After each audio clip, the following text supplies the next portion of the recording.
Commanders and Bears in primetime on Monday Night Football. Hey, remember last time these two teams played, Anthony? I remember something kind of memorable happening.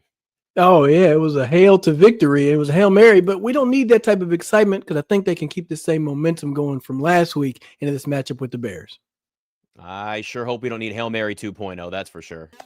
Hail to the Commanders. It's the Commanders Squad. Everything Washington Commanders every week. Covering all the big hits and game-changing plays from the heart of the nation's capital. The way only the Locked On Podcast Network can. Rally the burgundy and gold. The Commanders Squad Show starts now. You know, it really is amazing the difference of just one game, right? We could be sitting here with a team that's 2-3 versus 3-2. And like the feeling is just so different for a team that's sitting there at 3-2 going into a primetime game. Primetime favorites for the Washington Commanders, which we haven't seen this organization as a primetime favorite in some time. We're going to look at that game. We're going to look at, obviously, the difference in Caleb Williams from the last time the Commanders saw him when that Hail Mary happened against the Bears, which was, if I remember correctly, week 8 of last year in the NFL. Bill Krosky, Merritt, can he match or at least come close to what he did last week against the Chargers? There's a lot of hype around him. Plus, Deebo Samuel. We're just going to keep getting the same thing over and over from the second most important player on this Commanders team. But we are brought to you by FanDuel, and right now new customers can bet just $5, and if your bet wins, you'll get $300 in bonus bets to use across the app. I will check to make sure as we are doing this live, unless you're tuning in later, the line may change. Anthony, we are looking at the Commanders as 4.5-point favorites with a total of 49.5 for their game Monday night against the Bears. Favorites in prime time for the Washington Commanders. That's the Jayden Daniels effect. I mean, you know how that guy raises his game to the next level and beyond when the lights are the brightest and when everybody in the country has to pay attention to him.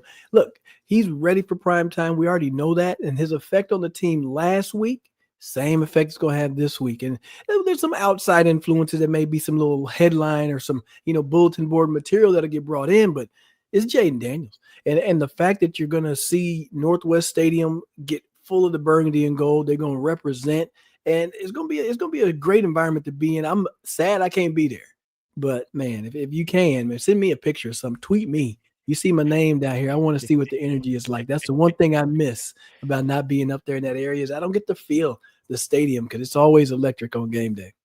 Well, it's now gotten way more electric again because it's worth going to watch the team that's out there for sure. I mean, there's been up and down plenty of times. You saw the good, you saw the bad when you played there. You saw both. And, to look at this team and see, we talked about this before, right? They don't have another 1 o'clock Eastern kickoff until December. So that shows you the Jayden Daniels effect is, 1, they're favorites in a primetime game. 2, they're playing a lot of primetime games. Like, this is just the beginning of a long stretch of Monday night, Sunday night, even the late window kickoffs against the Cowboys that we've got coming up. These types of things show you where the organization is and how much it's grown just over the last year. But again, I think the most important thing to remember is that you've got the quarterback. You've got not just the franchise quarterback, but he's, energetic, and he's a great leader, and he's personable, and the fans love him, and like he's the complete package. And in the end, right, like whether people like it or not, quarterback is the most important position and the most polarizing position in sports. And Jayden Daniels fills that role for a team that's been wandering the desert looking for, and you saw plenty of them when you played there, all kinds of quarterbacks that have been throwing the football for this team, man. I was just admiring the fact that you see like the chunky commercial come on, then you say, is that Jayden? It is Jayden. I thought the same thing. I was like, that came out of nowhere. And then he got Beatis in there too. He got his center in the game, his mom in the game. So it's like you're seeing the Commanders on the national stage. You're seeing them in ads. The guy running through trying to get his phone out of the car wash. That was a great ad as well. So This team is on the national stage. I mean, you can tell it's something that they've wanted and they've needed in the league, right? It's a good thing when Washington is at the top. It's been a long time. I was a baby when they were winning Super Bowls. Man, I guess I was a baby when the Cowboys were winning Super Bowls too. So nonetheless, to have these storied franchises, at least one of them, get to be back on the national stage, it's good for the league, and it's good for the fans. Frankly, having covered this team when it's been bad, that is not fun. And I applaud y'all and I commend y'all who are still here. So if you've been here when it was the original name, Kudos, man. You deserve all this success. If you knew, welcome to the party. But you got to understand the folks who have represented this logo long time ago, they are really enjoying this and they're soaking in every moment. I mean, it's true. I've got a Jason Campbell autographed mini helmet right here. So, I mean, this goes back. Yeah, this is a JC. Jason was the quarterback when I first got to Washington in 2009. Yep. He was the quarterback. So, him and nicest dude, man. Yeah, real nice guy. Him, Jim real Zorn nice was guy. The coach. It was interesting getting in there. Jim Zorn's a nice dude, interesting cat. But it was a different coming from Miami with the Bill Parcells and the Sperano, and it felt like I was in the Sopranos because everybody was from Jersey. Everybody had an accent. It was like, you guys got to get on the field. You got to make the block. Come on, you guys. No one know you know. Or rest in peace to the great Tony Sperano, man. Love that guy. But, yeah, it was a totally different vibe coming to Washington where it was like, don't even have your cell phone close to the meeting room in the instance it could go off, to whereas a lot of folks had their cell phones out and texting when Zorn was up there talking. So it was a different dynamic. And I think things have definitely changed now. You know, there is somebody, and I'm pretty sure this is who had this quote for years, the great Kevin Sheehan, who everybody pretty much knows in DC media, been doing it a long time. He always described Jim Zorn as a guy you'd love to have as your neighbor. Nice guy. You'd love to have him as your neighbor, but head coach probably wasn't the right decision. When even he was, oh gosh, gee golly, surprised when they wanted to interview him for the head coaching job when he just gotten hired as the offensive coordinator. God, there were those eras, man. And it's true though. Like, I think, you know, as we get caught up in a season and we look at the individual things that happen in games and who's playing well where and all the stuff that, you know, we're talking about it. David Harrison's going to join us later. He's out in Ashburn and it started pouring on him. So he had to set up outside. Now go inside. So he'll jump on with us as soon as he can. But, you know, all of this stuff that you and I just talked about, and there are a million people either watching this live or, you know, listening or watching it later when you get the podcast. There has been a lot of suffering. And, you know, we joke about it and the scars and all the different things that have happened. But realistically, as me, lifelong fan of this team, I mean, I remember the last Super Bowl, but I remember it as a kid that didn't know what a Super Bowl was. I was that young. I was like 2. So it's like, you know what I mean? Like I understood that my parents were having a Super Bowl party and I didn't understand what it was.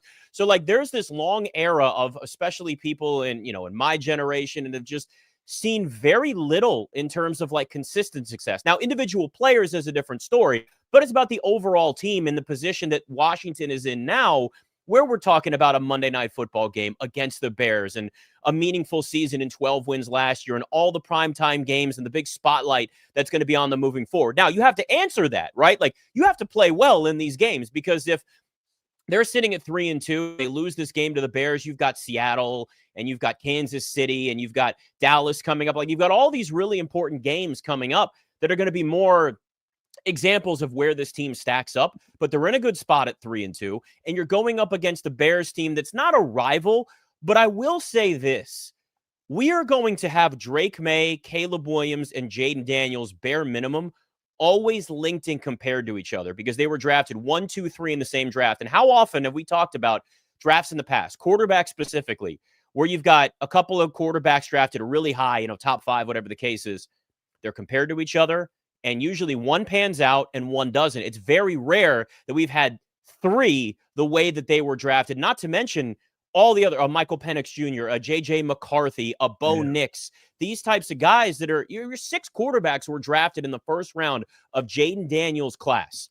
There is the chance, Anthony, that all 6 of these quarterbacks at least pan out and have good careers. Now, the ceiling is different for all of them. J.J. McCarthy's got to get healthy. He's barely had a chance to even learn to play quarterback in the NFL. Michael Penix Jr., we've seen the highs and lows. Bo Nix, like we've seen all these. So some have higher ceilings than the other. But there's no question in my mind that specifically Caleb Williams and Jayden Daniels, because they went 1-2 and the Bears had a choice, they're always going to be compared to each other. We already had round 1. We've got round 2 coming up on Monday between these 2.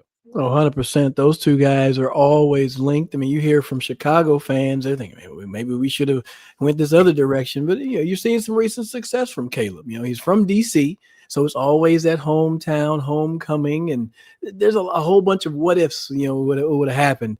That is just a part of it. I mean, I think that it's very special, and it's telling about the league that the kids coming into the game, the ones who are getting to play quarterback, they're much further along than they used to be.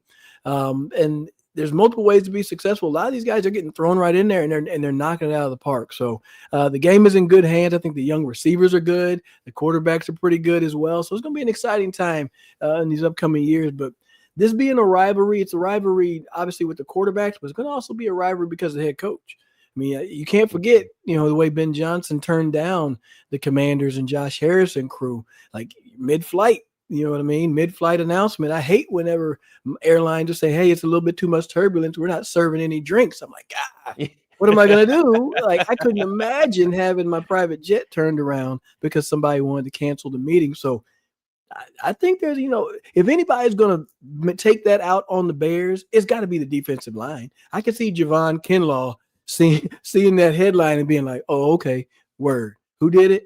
Bet. I got you. He's a bully like that. So look at the defense to be real physical in this matchup to show up and stand up for their ownership group. And that's how rivalries do start, right? It's individual storylines that then add layers to meaningful games. You have the meaningful games. So maybe the Bears and Commanders end up becoming a rival, as the seasons go on, as they start to see each other. And maybe there's some playoff games that are involved in that as well. All right. David Harrison jumps on with us now. It has been rainy. He has taken shelter. David Harrison, my friend, you look dry. You look a little frustrated with the weather, though, my friend. Good to have you on. Yeah, my head is like massive. I'm just like eating up this entire screen right here. I know. Well, listen, if you need to reframe, you could take a second to do it. I know you've had to improvise. It's like right before we go. The problem is I gotta get closer to it in order to do it. I gotta get bigger before I can get smaller. I feel like are you in DQ's office? Are you in DQ's? He let you use his desk? I'm in the media conference room. Like we just can't win here. It's either going to be this or it's going to be something worse. So it is what it is, fellas. Yeah, I'm in the media conference room, so hopefully nobody gets bothered by it because obviously it's a public space, but it's the only place I can find on short notice. If they got a problem with them, just invite them on. That's all. If somebody got a problem, just give them a space to say something and they'll get over it. That's what I do. Like, what you got to say? I'm sure they'll at least be more accommodating than they were at SoFi Stadium after the game. So you'll at least be in a better spot there. Yeah. So before you jumped on, as you were sheltering from the rain out there in Ashburn, I think the big thing that kind of really stood out to us as we kind of got into this was, the Commanders are primetime favorites, David. We haven't seen that a lot in the past. And I mean, moving forward, there's a lot of primetime games for this team or late window kickoffs, whatever the case is, where there's such a different feel around this team in terms of their marketability nationally, but that also means that there are more expectations on them. 4.5-point favorites against the Bears at home Monday Night Football. And we remember what happened last year. We know the historic ending. I mean, nobody's ever going to forget where they were when Jayden Daniels threw that Hail Mary. And just from a rivalry perspective, there's at least already a comparison between Jayden Daniels and Caleb Williams' careers, even though this is only going to be the second matchup between the two, and they're both very young. We've had very little sample sizes, obviously, so far in their careers.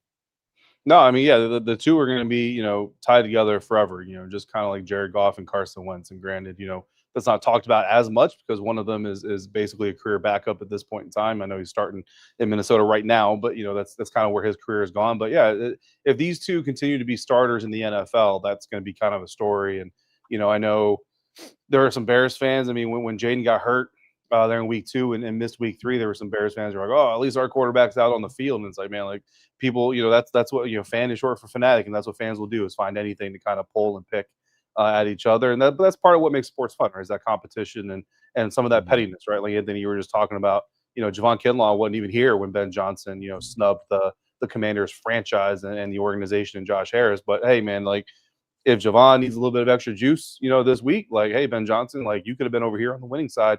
You said you want to be over there on the losing side. I mean, I always go back to the Bulls documentary where MJ, Michael Jordan, for those who don't know what MJ means, but when MJ is like, "Oh, I'm coming into this game angry because this guy on this other team is talking trash about me." Turns out that dude never said anything.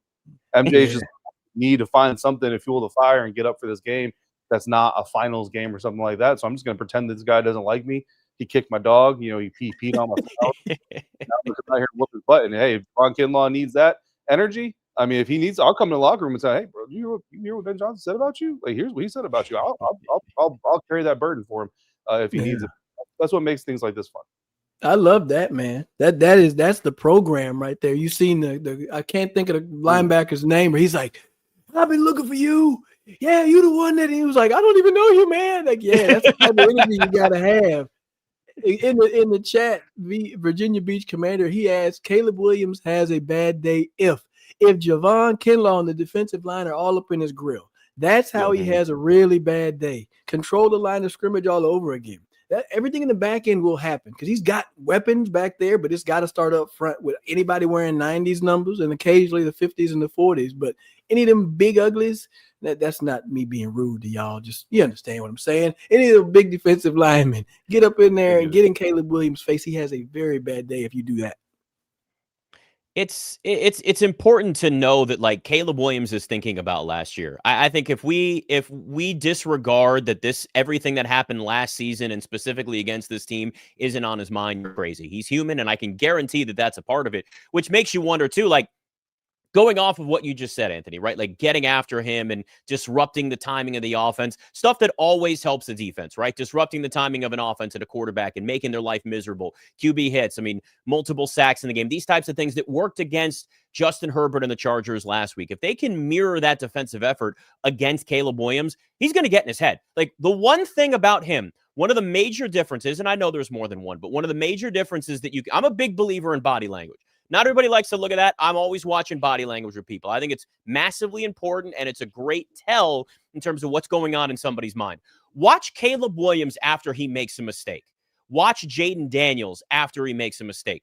Big difference. Jayden's smiling. He's brushing it off, right? We keep saying it, and I'm going to keep saying it. Memory of a goldfish. Don't know how they figure it out. We'll never know how they figure it out. Memory of a goldfish, 8 seconds, whatever it is. Apparently that's a lie, Anthony figured out, but like whatever, we're going to go with it. But Caleb Williams, and I know you can talk down that video in training camp, but remember the throwing net and he couldn't get the ball in and he's mad and he's walking. Like Caleb Williams wears his emotions on his sleeve. And when he's frustrated, he tends to get in his head and start making more mistakes. So if this defense can force him into early mistakes and set the tone where the Bears are playing from behind, similar to where the Commanders have actually been in the first quarter of the last couple of weeks. The difference is against the Chargers is they turn that thing around versus what they did against Atlanta. If they're able to do that, get up here, get in his head early. The Bears are playing from behind.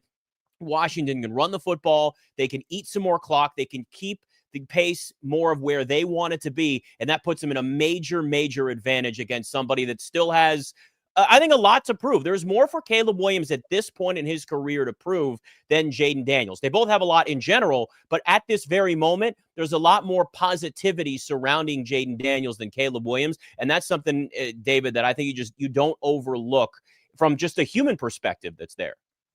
Yeah, no, 100%. I mean, I think you hit the nail right on the head as far as like where the pressure is and where the expectation is, right? Like for Jayden missing those 2 games and the team kind of having that stumble out in Green Bay and maybe not getting off to the sexiest start in the world has really just kind of taken him out of the early MVP conversation. But nobody's doubting that he's still the franchise guy for Washington, long term. In Chicago, it's a weekly question of, is Caleb Williams going to prove that this week, he's going to be the future franchise quarterback of this team? And if you go back to the last game that they played, I know they beat the Las Vegas Raiders, but anybody who watches that game understands that both those teams deserve to lose that game. Just one of them ended up having more points than the other one. And Caleb Williams certainly didn't have a game that he's going to put on his highlight reel and all that stuff. It just turned out Geno Smith apparently had a worse game, right? So that's the kind of thing that you want to cause with Caleb Williams. That's the kind of thing you want to cause with Chicago Bears is put that pressure on him. More so than Caleb Williams, I think. Like I think you're 100% right. I think Caleb Williams is going to want to get that win back, so to speak. Although I've never really understood that. Like even if you beat the Commanders this weekend, you still lost to the Hail Mary and you still went on a 10-game losing streak. Like it doesn't, you know what I mean? It doesn't erase any of that. But anyway, Tyreek Stevenson has even more to get back in this game. The Chicago Bears cornerback that Commanders fans will remember most for talking trash to them in Northwest Stadium while the Hail Mary was going on. And then eventually the guy that he's supposed to be covering, catching the Hail Mary pass and winning that game for the Washington Commanders. Tyreek is a really solid cornerback. I believe that before that day. I believe it since that day. He's been playing really, really well this year. And I think that in some ways, the fact that he's been playing really well this year could actually work against him in this game because he's like, okay, I've got my groove. I'm doing well this year. This is my get back game. This is where I'm going to show everybody like, hey, that was a one moment. all that stuff. Here's what I'm doing, Anthony. If I'm Cliff Kingsbury, I'm hitting Tyreek Stevenson with a hitch, then I'm hitting him with the slant, then I'm hitting him with the speed out, then I'm hitting him with the sluggo, because that man's going to want to make a move, that man's going to want to make a play, and I'm going to want to take advantage of it. I'm with you on that one. And once again, I'll go back to the chat. Washington has a big offensive day if they can hit some explosives. They got to get some shots down the field, and Tyreek could be a guy to go after, right? You have to set some things up. You got to find a way to be aggressive and continue that aggression. You can't just run the ball down everybody's throat, because I think that's still going to have to happen. You're still going to lead with that run, but the big offensive day, the way to hit the over 49.5, you got to hit some explosive. Luke McCaffrey did it last week. He can get loose. There's still some Jalen Lane action in there, and Debo can take something short and then run away from people. So the growth in Jayden's quarterback play last week lets me feel that those deep shots are going to have to happen. He stayed in the pocket. He was a lot more calm, and maybe it was the knee brace. Like, hey, you can't run like you want to. He's like, all right, I got to just stay here and throw the rock, and I'll just drop a 50-yard dime from here without even moving. So that can be very helpful. I do want to see that aggression. There's going to be money to be had out there. The crazy thing, though, Kevin Byard is back there. He's got like 3 or 4 picks on the season. They're one of the most interception happy, whatever, how I got to that. They take the ball away in the back end, basically. So you have to be smart about what you do with the football. Maybe not testing too many tight windows, but there's some athleticism on that defense. But I think you can still score some points because they don't stop the run at all. Then that means the play action is going to be available too. So, Nick, there's going to be a fun day on offense, but hitting some explosives will be important. Yeah, and it's not just obviously about Jayden Daniels, but it's also about Bill and whether or not Bill can build on what he did last week against the Chargers and continue to get more touches and continue to get more carries. We'll look at that next year on Commander Squad. And as we mentioned before, the NFL season is here, and FanDuel has an offer that you don't want to miss. Right now, new customers can bet just $5 and get $300 in bonus bets if you win. $300. They're still offering this, and we are, checks watch, doesn't say, week 6 of the NFL season. They're still giving you this chance. You pick a bet, you put down $5. That's it. It's literally like a cup of coffee. It's not even a 6-pack anymore. It's unbelievable what the world's become. But only $5 can win you $300 in bonus bets. You'll unlock all of it across the entire app. And yes, I did check. Let me double check here. Commanders 4.5-point favorites still on the FanDuel app. Totals 49.5, as Anthony just mentioned a minute ago. Maybe a higher scoring game against the Bears. Primetime Monday Night Football. 2 young quarterbacks matching up against each other. Could be an absolute shootout. And let's be honest, life's too short to bet the under, as they say a lot of times, right? Except on Thursday Night Football. So what are you waiting for? Visit FanDuel.com to download the FanDuel app today and get started right now. Bill Krosky-Merritt, guys, has been sweeping the fan base, has been full of excitement, has become now, as Anthony compared him to on last show after the game, a potential Deebo Samuel light or young Deebo Samuel, or could be Deebo Samuel. And, I think the more and more that I've certainly thought about this over the last couple of days and talked to some other people and really looked like Bill Krosky-Merritt really does have the chance to be one of the big steals of this past draft that we just had. Now, one game doesn't dictate all of that, but we at least know now where the ceiling is. 14 carries, 111 yards, and 2 touchdowns. Like, we know how high this guy can go. We know what he can be as a major contributor to this offense. The question now just becomes, Anthony, whether or not we see that carryover. I'm not expecting over 100 yards rushing and 2 touchdowns every single game, but what I am expecting to see is continued growth, continued consistency, and a guy that's showing us he's continuing to improve as a player, living up to all of that hype we had in the preseason. I'm expecting 111 and 2 tubs every game. Okay, look, all I'm right. just going to put it out there. I think the guy is exciting and is a hell of a player. He has that ability, right? So many of those runs, he's not a running back where it's like 4, 5, 3, 2, and then he finally breaks one down. He's one broken tackle away from breaking a 50-yarder. Like, he's done that multiple times, and he runs with so much anger and physicality that he's good. He could break a 30 and a 40-yarder inside of there. So, yeah, he could get to those 100 yards a lot quicker. He did it in 14 carries, so he's very efficient with his action. The growth side of it, I'm always go back to the coaches, the people that are right down the hall from David. Hey, Cliff, how are you going to get him involved this week, right? He's that one chess piece where you always have something new that you can do with him. My son, Apollo, he is so creative. He has paper clips, and you remember the pencil top erasers? He's turned it into some sort of yeah. like octopus. It's like an octopus superhero. But the man can take this one thing and change it into multiple different things. That's Bill Merritt. He's a running back. He can be out of the backfield. Like, what other ways are you going to get him involved? And having different, wrinkles to the offense and getting the ball in his hand is going to be beneficial. So I expect Bill to ball out, passing, running, you name it. He's just an all-around weapon for this team. Yeah, I'll tell you what, man. I'm wondering if he's got an arm. I want to see if Bill has an arm, because they've been running some Wildcat this season. You know what I mean? And I got to give a shout out to David Agudelo, one of the best shooters that I've met, and a shooter for WSA9.com, or WSA9, I should say. And he pointed out, we've seen Bill run out of the Wildcat, right? We've seen Deebo Samuel run out of the Wildcat. We've seen Jeremy McNichols run out of the Wildcat. I don't know when it's coming, fellas, but Cliff Kingsbury is setting something up, and it's going to come someday. It's going to come in a crucial moment where one of these backs is going to become a passer out of that formation, because that's what everybody loved to do. As soon as the Wildcat got famous, eventually what it turned into is a Wildcat pass, and I want to see what Bill's arm looks like and all those things. But in the meantime, I enjoy watching him run the ball. And I'll tell you what, man, like, he actually could have had even more yardage, because there's one specific play where they're running to the right side, and I mean they've got this thing dead to rights. They've got the Chargers defense dead to rights, and Luke McCaffrey is coming through probably what would have been eventually, or what would have ended up being the C gap. And he's about to help clear out the second level, third level defender for Bill to just convoy through and hit the open field, and he slips. I don't know if you guys noticed this during the game broadcast, but multiple commanders changed their cleats at halftime. I'm not going to put words in their mouth, but there's usually one reason you do that is because you need better grip.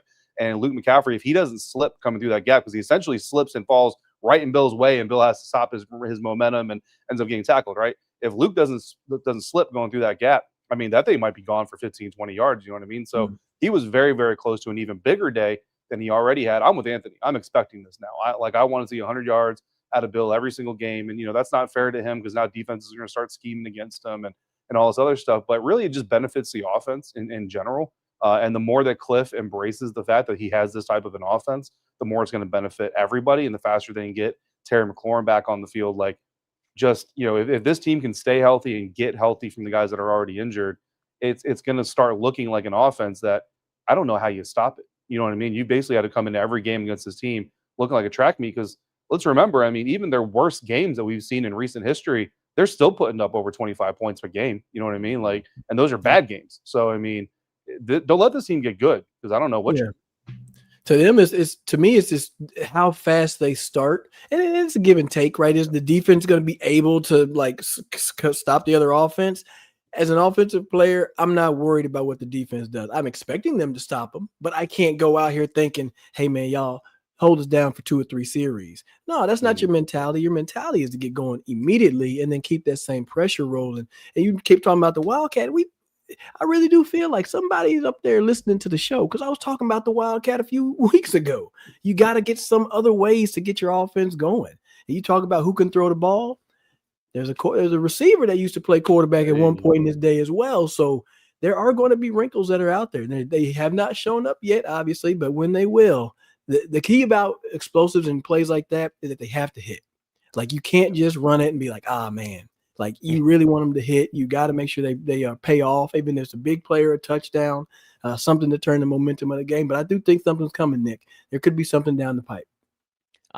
It's the classic, oh, that's a great play call if it works. Oh, that was a terrible idea if it doesn't work. We've seen it time and time again. I always compare it to, like, dudes in the NBA that'll pull up for 3 on a fast break, and it's like, no. Okay, you made it. It's fine. Like, some guys have the green light, but like if you're going to take risks, and we know that Cliff Kingsbury is going to take some risks, that's who he is. He is creative. He wants these explosive plays. He wants these versatile offensive players, like we've talked about every week, really, at this point, because we've seen that. If you're going to do it, you do need to get the results. And I think I'm with you guys. Well, one, apparently I need to reassess my evaluation of Bill, because apparently you guys are expecting 111 yards and 2 touchdowns every game. I'm like, they win, he gets 80 and a touchdown, I think I'll be fine. But like, okay, so I'm going to start expecting 100 every game. And if he doesn't, Monday night after the show, I'm going to yell and scream. No, I won't get mad at that. But like, it really has gotten to the point now where 5 weeks into the season, we're no longer at the point of like evaluating teams ramping things up, right? Because it's felt like over the last few years, as they've shortened the preseason and changed a lot of these rules in terms of what you can do in camp and how long you can practice and all these things, the first couple weeks of the season in the NFL have kind of become like, okay, let's figure this out. Let's build this together and kind of treat it as a preseason or whatever the mindset is. We're past that now, but we're starting to now see a lot of things click. And one of the big question marks was this backfield and the fact that Bill Merritt has established himself as the number one back for them really just now leads to two things. It's one, the consistency, like we've talked about. And two, I think the other thing is now, what does the rest of the carry split look like? Is it a matchup game by game thing? Is it a hot hand thing? Like, how does that look going forward? And we don't have the full answers. I think, Chris Rodriguez, it was basically nothing until garbage time against the Chargers. We know that Jeremy McNichols is going to be out there for his blocking ability too. So that's going to be certain situations when he will be out there. David, I think that's the one thing that I really want to watch moving forward is what over the next, and really we're talking the next 3 weeks because you need a little bit more of a sample size of what you're going to get. But what are you going to see against some of these other teams, starting with the Bears, in terms of the rest of the backfield after Ja'Cory Merritt? Yeah, I mean, I think the great thing about that is if the people who watch this team every day, pay attention to this team every day for the entire season, can't answer that question, it's going to be really hard for defense coordinators to answer that question. And I think really what it boils down to is what kind of tone does Cliff Kingsbury want to set, right? If you go back to the Chargers game, very early on, I mean, it looks very Jayden Daniels centric, but really I think what it is he wants to hit him with speed. You know what I mean? He wants to get the Chargers in a track meet early on and see if they can catch up and see if they can keep up. And you start off with that very first possession. It's a 3 and out, but the very first play of the game is a pass, trying to get Jayden out there, get the ball in the air, and maybe get some yak. And the next one is a quarterback run. Try to use your athletic quarterback, get him back in the mix. And then the third one is a pass again. It's a 3 and out. It doesn't really work. So then you go to Ja'Cory Merritt a couple of possessions later, and it's kind of that speed mentality. It's we're going to beat you, with all the paper cuts and all that stuff.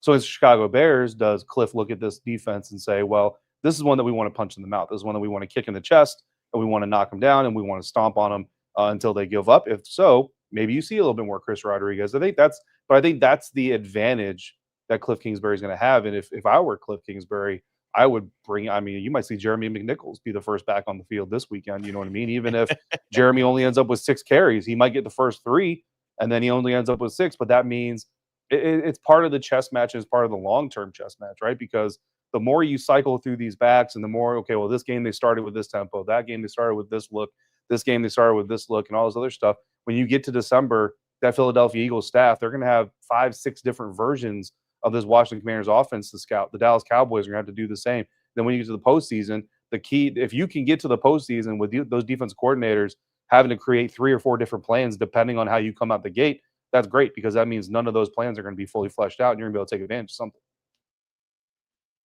Yeah, they are a talented backfield for sure. For me, Rodriguez, he almost feel like he's like the odd man out, unfortunately, right? Like he's good enough to be able to get 5 or 6 carries that you may want to give to McNichols, but then it's also like sometimes they just won't give him the rock. Like he's broken off 2 long runs today this season. To me, it feels like you got to put him in the mix a lot more. Right, you have to use him a lot more, even if it is just a quick spell of build for one play. He's shown to have some, ability to get, move the ball forward. Maybe you substitute that quarterback run for a Chris Rodriguez, but I think that he does need to get in the mix. I think he's earned it with his play, and it's going to just help set the tone, give Bill a spell right quick, and then go back in there behind Senate. Just see VA Bench was talking about he's going to get. VA Beach, I'm sorry, he's saying that Sanat's going to get himself a touchdown this week, and he's been doing a great job blocking. So the more you can keep on that running, the running the ball and pulling all those different linemen, I don't have a problem putting in Chris Rodriguez. I think it would make some sense to do that because it's a bigger back, and frankly, when he's laying the boom on one of those safeties or DBs, and when Bill comes in the next time, he can make a miss and then take it to the house, right? So they can play off of each other if you use it wisely. So I say put Rodriguez in the mix, Nick.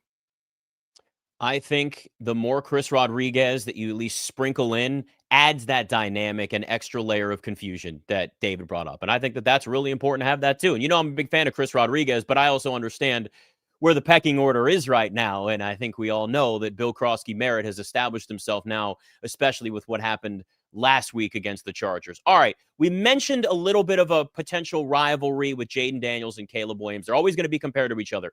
But how much better is Caleb Williams now than this time last year? We'll look at that next. It's Commander Squad.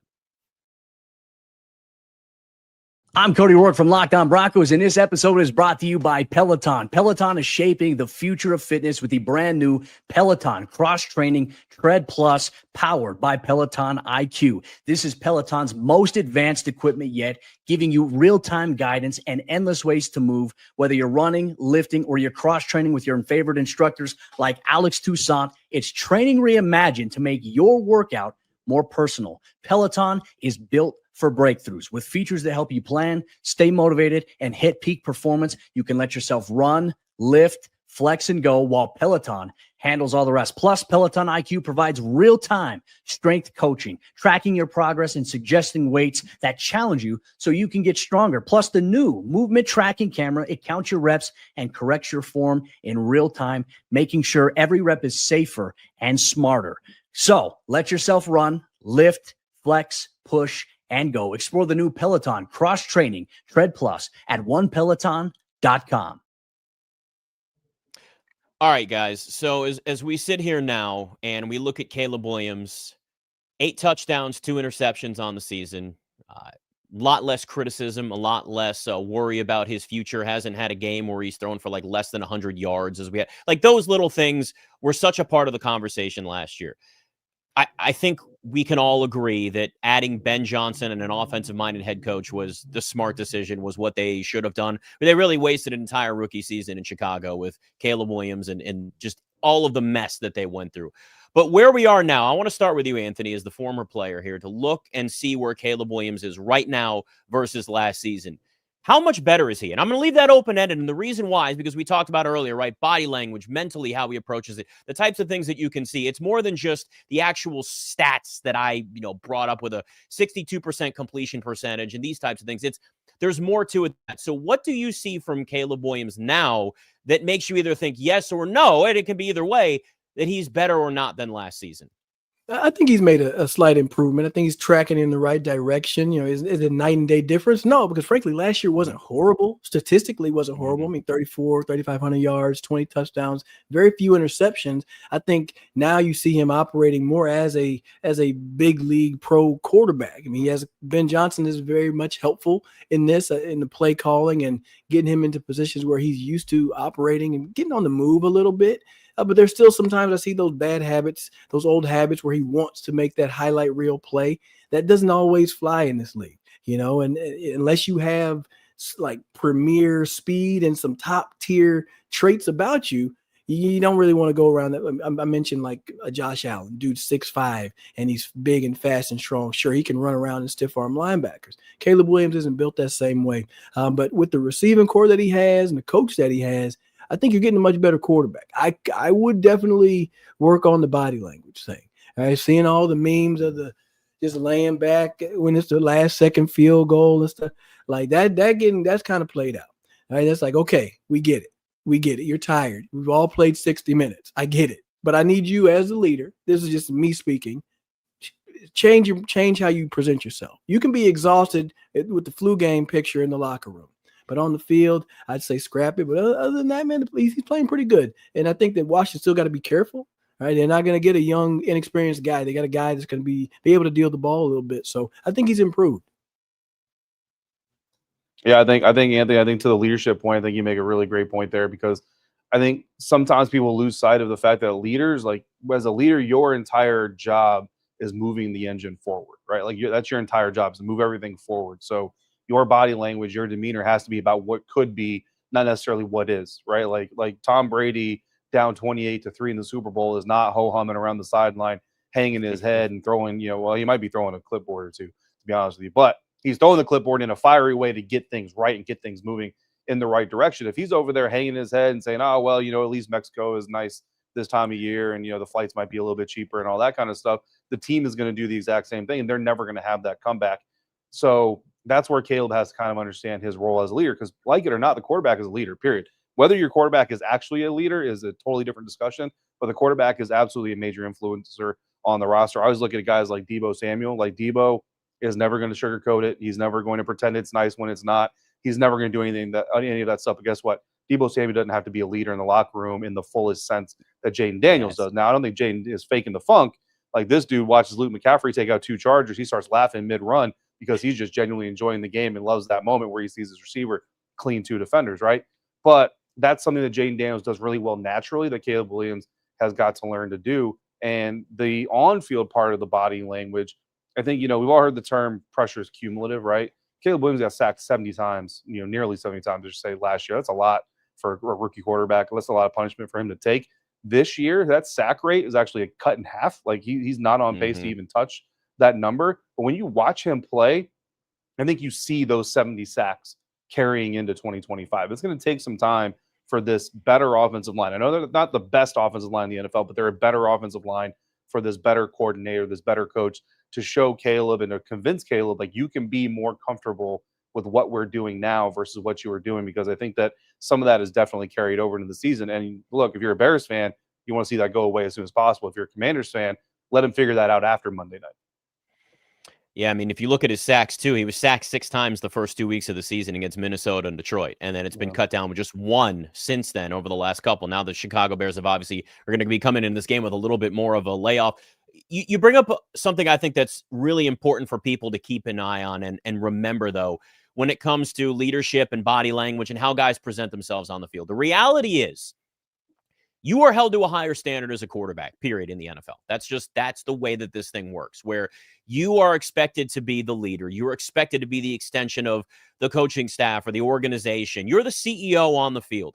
So you have to deal with adversity as a quarterback a lot different than a wide receiver or a linebacker or a kick returner or whatever has to deal with, where you can play with a little bit more of emotions on your sleeve if you're Deebo Samuel.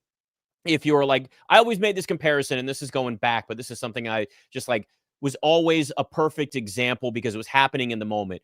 Johnny Manziel and Rob Gronkowski, like at the same point in their careers, Johnny Manziel was out partying, but so was Gronk. The difference was Gronk was doing it on the field when they needed it. He always showed up. He played hard.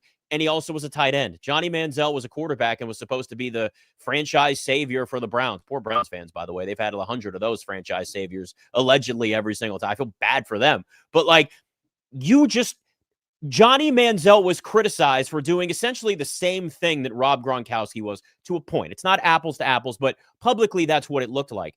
The image was totally different because as a quarterback, you have to show more of that poise and that calmness in certain situations. You've got to be a lot more of a Phil Jackson in these moments where it's just calm and stoic, and insert coach or leader anywhere that does the same thing. That's what you need to see. And I think that's one of the big things that's also hurt Caleb Williams early in his career, is when you have had the adversity, when you have had the problems, he's been so emotional about it. And look, like, I get it, right? Like, the guy, it was like when he was in college and people are like, oh, he's crying after a lot. It's after the game and he wanted to win. I don't have a problem with my quarterback wanting to win, but what I do want to see is my quarterback a little bit more stoic and balanced mentally on the field in that moment. After the game is a little bit of a different situation. And that's one of the big differences, Anthony, that we have seen between Jayden Daniels and Caleb Williams, where it's just like nothing phases Jayden Daniels. And I think that is a great thing as long as it's held within balance and within control. But mistakes, he forgets about it. And Caleb Williams, it really feels like he marinates and thinks about those mistakes that have happened in past games and in past situations. And I'm serious. Like, I really do wonder how much of what happened last year against the Commanders is going to be on Caleb Williams' mind and how much that affects him at all in this game. Yeah, it's going to be interesting to see for sure. But I know with Jayden, he is so chill. And I think early in the season, he was probably a little bit too chill. There is a point where you have to have a bit of stress. You have to have a bit of intensity. I've learned that is true and helpful for growth. Like, you have to be right kind of up there on that edge, not out of control, but just up there on that edge where you're ready to go. You're ready to take action. But the fact that I love Jayden being so calm is that you mentioned it. He didn't trip about the pick or the bad throw. He's like, my bad. I got you next time. And then he comes back and he operates again. But with the issue is whenever you're trying to, I think about the golf course. I live on a golf course, and I see some pretty bad golf. I see some golfers hit a shot and I can't track the ball, but I know that they didn't like it. You know what I mean? It's that type of thing. I'm one of those guys. I'm not good at golf, but I got a pretty swing. And they're like, that's a good swing. I'm like, did you see where the ball went? I don't know where it went. So that's the difference between. It's great for Instagram, though. You don't show where the ball went. You just have to show the swing, and that's it, right? Yeah, they're like, oh, man, you're playing golf. I'm like, you don't understand. I've been through 10 packs of golf balls today. I'm losing them every single hole. how you react to it is going to help you handle the next bit of adversity better, right? I mean, coming from Death Valley and LSU, you don't think it was intense down there? Like Jayden is coming to this thing like 82,000 in Northwest is calm. Playing on the road, no problem. I played in front of 110,000 people in front of the biggest stadium in college football, one of. He's fine to take these moments. You know what I mean? And I love that he stays so calm because his calm nature calms everybody else down, right? Whenever you look and you look at your parent, you're like, oh, mom's a little pissed. Let's not mess with, if mom's flustered, I don't want to be flustered. If my quarterback is calm, we calm, and having that confidence from Jayden helps take this. It probably gives you 2 or 3 extra wins on the year. Just knowing that your QB is like, hey, y'all good. I got it. Like, okay, cool. Let's just keep operating, David. Yeah, no, 100%. I mean, it's the old, look good, feel good, play good. And Jayden Daniels, he looks good running around that field, smiling, laughing at Brian Burns while he's trying to chase him down, even laughing at Micah Parsons while he's trying to chase him, then turn around, getting clocked on the knee and end up missing 2 games. It just relaxes you. And truthfully, you have that experience in the press box as well. Like there's high intensity moments during the game where you're sitting there wondering, you're like, okay, is this the moment where the story that I'm writing turns positive, or is this the moment where the story I'm writing turns negative and nobody's going to want to talk to me in the locker room because they know I'm about to write an article about how you just lost the game? And you see Jayden turn around, he's smiling, he's clapping, and he's joking around. He's practicing a touchdown celebration dance with Deebo Samuel in the huddle during the timeout. Like, he's doing all these things. And even as an observer, it just kind of lightens the mood a little bit and makes you remember that it's a game and that it's a game played by humans, and these human beings can do some pretty amazing things. I mean, look at Jalen Lane converting a 3rd and 16 as a rookie receiver with his quarterback in his first week back in 3 weeks, right? Like, those are the types of things, like you guys said, they stack and they matter and they mean a lot to this organization, and they mean a lot to the guys in the locker room. And I think you saw a little bit when Jayden was out, right? We talked about it here when Marcus Mariota was going to be the starting quarterback and everything. The locker room didn't feel different. It didn't look different. The guys didn't sound different. And I think it's that kind of just infectious ability to kind of understand, like, hey, look, this is this week. Next week's going to be next week. And whatever happens this week doesn't really matter, and apply to the next. And I think that this week you're going to hear a lot about, Jayden's going to say, look, that was last season. This is this season. Caleb's going to say, look, that was last season. This is this season. But this is the social media generation. And, both those guys have seen all kinds of clips of that Hail Mary. And, I talked to a Packers player once, actually, ironically, who said the worst thing about losing the Tampa Bay Buccaneers the year they won the Super Bowl with Tom Brady was that he knew he was going to be in the Super Bowl DVD. And you don't want to be in the Super Bowl movie. Well, guess what? You also don't want to be on the viral clip. And the Chicago Bears are all over that viral clip. And Caleb Williams is all over that viral clip too, right? Because the clips, if you watch that clip, it starts off with him smiling on the sideline because he thinks he just won a game for the Chicago Bears. And then all of a sudden he's just dejected and sad. It's the Richard Sherman on the sideline in the Super Bowl all over again. Man, it got nothing to do with what just happened on the field, but he's going to be the focal point of the clip. Caleb Williams is sick and tired of that clip, does not want to be a part of that clip anymore. And yeah, it's going to carry into this game 100%. I think that if the Washington Commanders, look, I'll tell you right now, I have an individual defensive player on my fantasy league. I dropped the linebacker I had previously. I'm not going to say his name because I'm not going to do that. But I dropped him. I picked up Quan Martin because I think Quan Martin's going to have an opportunity to take advantage of a quarterback who's going to be incredibly aggressive, trying to get some better clips out there this weekend. I'll tell you one thing. I'm not sick of seeing the clip from last season and what happened. And I think anybody on the Commander side of things is certainly not sick of that. And if I remember correctly, they're wearing the same black unis as last year, right? They are. I was like, where my black today? The only time they're wearing that uniform all year long. It was not a coincidence. Oh, no, it was not at all. The minute they released that schedule and when they were going to wear them, I said, oh, we know exactly what their plan is here and exactly why they're wearing them. I will say this. I know I'm in the minority. I love them. I know they kind of look like the Steelers uniform. I get it. I know people get so mad when I say this. Everybody hates. I love them. I think every team should have an all-black uniform. Every single team in the NFL, every single team in every sport. It just looks good with any color. I don't care, but I know that I'm in the minority with it. You got to do it tastefully, right? There's sometimes of course, with anything you have to do tastefully, right? But you just can't turn everything all black and be like, all right, here you go. Like, nah, don't be lazy. Or like even the Bengals all white jersey, I thought that was lazy. That was just like, meh, you didn't think much of it. So I like the black. And it's the W on the forehead too. Like there's just, they just went too far.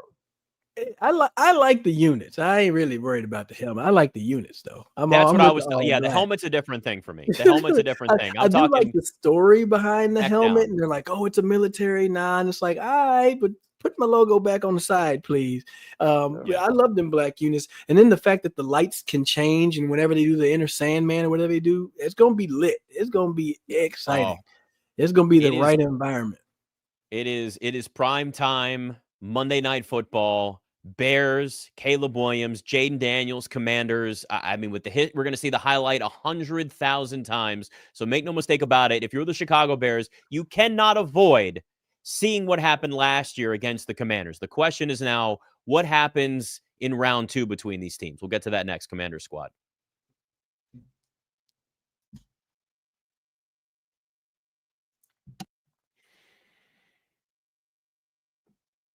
All right, quick and simple. We're back. It's easy. This is how we go. I mentioned before, Commanders 4.5-point favorites at home. Totals 49.5 in this game. If you like to dabble, if you're into that, props are not out as of this Wednesday as we are doing this show live. I will say this. I think the Commanders do win this game.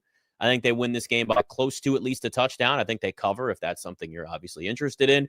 But I think we're going to see another very competitive game, a game that's emotionally driven at times, and from more of just a big picture perspective, this could be the start of a potential rivalry between these two teams. I really think, because they're both kind of in the same steps, new coaches and new quarterbacks, and I'll use rebuild, but I think, again, Washington won 12 games last year. It's less of a rebuild and more of just kind of they're on 2 timelines at the same time of they're going to want to get younger moving forward, but they're also trying to win now and get to a Super Bowl. After you go to an NFC Championship game, that's part of it. But this will feel like, when we are talking about this game after it on Monday night, it will feel like we're starting to see the birth of some semblance of a rivalry between these two teams. And I think, Anthony, more specifically, these two quarterbacks too.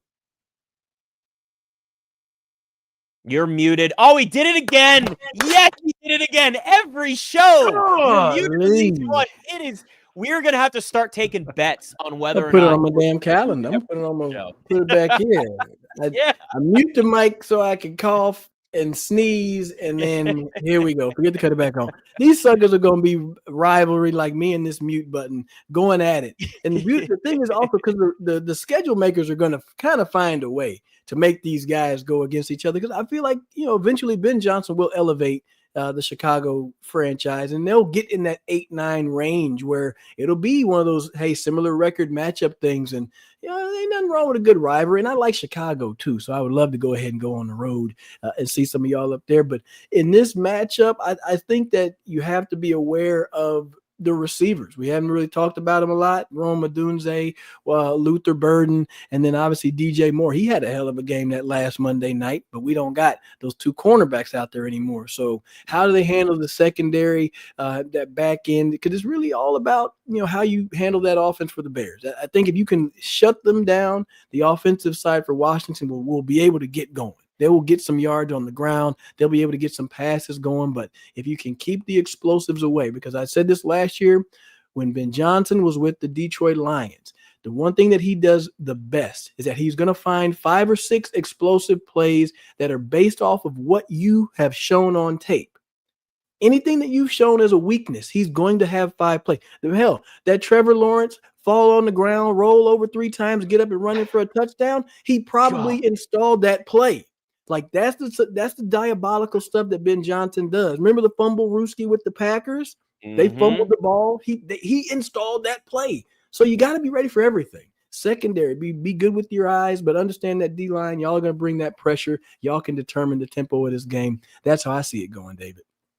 Yeah, I mean, eye discipline, right? That's been the story of the season for the Washington Commanders defense, and it got better against the Los Angeles Chargers. But the question is, did it really get better for the long haul, or did it just get better in that week? And how much of it do you carry over? And yeah, you hit it right on the head. Like Ben Johnson's going to test that. He's going to find out very quickly how much of it was real and how much of it was just in Los Angeles. I think the good news for the Washington Commanders is they've seen Ben Johnson before, and they've seen a little bit of what he has to bring. They've played it. They know what it feels like. They know what it looks like to a certain extent. They've also seen Dennis Allen, right, the Chicago Bears defense coordinator, formerly the head coach of the New Orleans. At least they've seen his system. They've seen kind of what he kind of brings to the field, and they also go up against Cliff Kingsbury, right? They practice against Cliff Kingsbury. Cliff likes to dial up some weird stuff every once in a while. I don't know if he's as weird as Ben Johnson is, but I think that's also a little bit of a benefit too. So I don't know that, hopefully they're not going to be totally taken aback by anything that Ben Johnson has to bring out.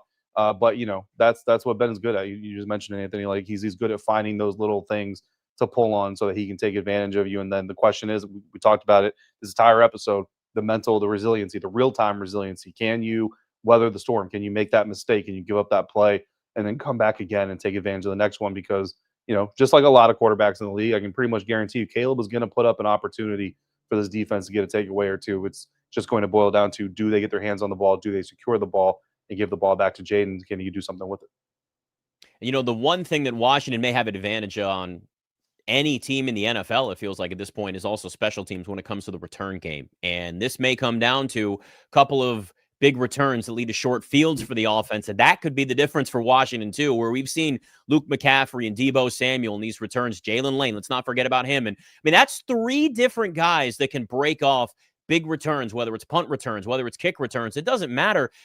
That's a major advantage that I think we're going to start to see stick out more and more in games as the season goes on. Having Deebo Samuel there is a major advantage, but even without him, with Luke and McCaffrey and Jalen Lane and these guys also with the ability to break off some big returns, man, that adds a whole other dynamic to this team where in the past, how often have we talked? Like, it's been years since it felt like this team was a true threat, Anthony, is in the return game. And now we're seeing it again with all of the talent that they have out there, where those explosive plays they're not just limited to offense. They're also something that you can get at any moment on special teams. Yes, indeed. You can't get away from the TV when this team lines up. When I see 83 back there, I know he has a chance. And when that reminds me of Brandon Banks, man, Speedy B. Like when he got back there, all 5'6", 142 pounds, you knew this little quick joker was about to take something to the house if they let him. And looking at the stats, the who we playing? The Bears, their opponents' average starting positions around the 30-yard line. So, yes, special teams has to get the ball out, push the ball out a little bit more, be aggressive about this, and shorten the field for your team. Luke, yes. Deebo, yes. Those folks are in line for me. And another big one, too, is third down. Offensively, how do you convert third down? Because the Bears have been very stingy on third down, but they also give it up in the red zone. So if you can convert those third downs and get close, you're going to score some touchdowns. So special teams, Matt Gay, let's keep it very, very boring. Extra points only, please. That's what I'm looking for. He's had 2 great games in a row, putting the ball right down the pipe. Now he's back outside, David. So that's what I'm looking for. Special teams got to do it in the third down, be good on third down. Yeah, you just said it. Matt Gay's had 2 really good games. They've also been both inside. And that's to me, that's the biggest ticker. What is the win going to be like at Northwest Stadium Monday night, and how is that going to impact things? Because that's a different subject. But you mentioned it, man. The special teams, Larry Izzo's got this team and his unit just humming, right? And I think their coverage has been solid. Their returns have been solid. That third down percentage, it goes back to what we were talking about just a little while ago. You look at what the Commanders' offense is doing already with some of the problems they have. Well, one of the problems they have is that third down conversion percentage. I think they're sitting at like 37% right now, which 33% is the floor, is the very minimum. You're not happy there. You're just, okay, at least we're doing something. So to be at like 37% is still not great. If this team can get closer to what they were last year, again, that's more points, it's more opportunities, and it's more time off the clock. This team hasn't led the time of possession battle in a single game this year. They haven't done that this year at all. They won over half of the time possession battles last season, although they were kind of barely. I think it was like one more game they won the time possession than they did. Than they didn't. So they don't necessarily live and die off of that, but obviously it's something that when you talk about an offense, you talk about a Ben Johnson who's going to try to take advantage of your defense.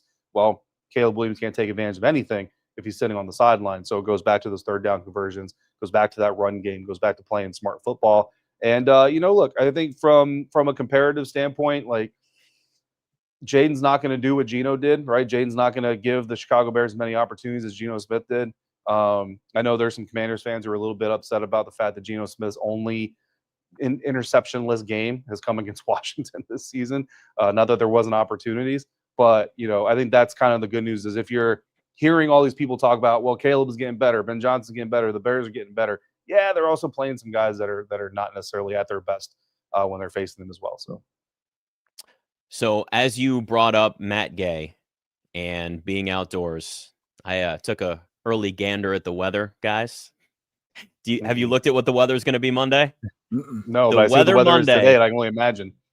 It is going to be very similar. Now, we got a few days out. Wind gusts of 14 to 20 miles an hour, potential of gusts up to 37 miles an hour, and rain. So, Matt Gay was great indoors, but maybe those short fields with some great returns will have to put them in a position where they don't have to necessarily kick field goals, because that is not easy conditions to kick in, and that's going to be much more of a test for Matt Gay to be able to cut through that wind, especially if a gust just conveniently kicks up right at that moment. But that's something to just keep in mind. I know the weather can change, but I at least think that that's something to think about, is that we're going to have some gusts, and we're going to have Anthony, I see the face you're making. It's 37 miles an hour, man. If you like sailing, it's going to be a good day to sail. So there's that.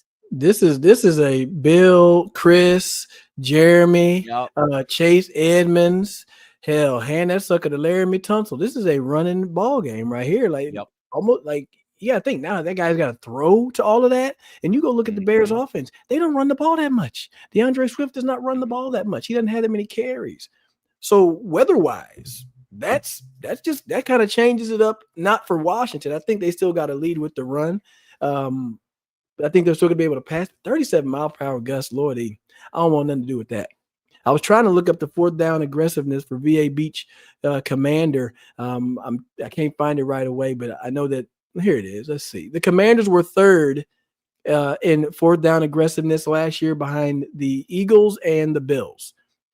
They were in the daring category at 74.44. This is from PFF. So whatever their formula is, that's where the Commanders fell last year. And quickly, you can only be aggressive on fourth down if you give yourself a chance to be in that 4th and 1 range, right? Mm-hmm. Having good third down positions probably goes back to your success on first down, goes back to your success on second down. If you're 2nd and 8 and you don't get anything, 3rd and 8, you don't really convert those. So that's how you fix it. Make more hay on those first couple downs. All right. Give us a follow on all the socials, subscribe, do all the things that you do on YouTube and everything else for this podcast as well. If you are not David's heading to go hear what Dan Quinn has to say, I'm just going to say it one more time. Keep an eye on the weather Monday. That could be a major factor when the props come out.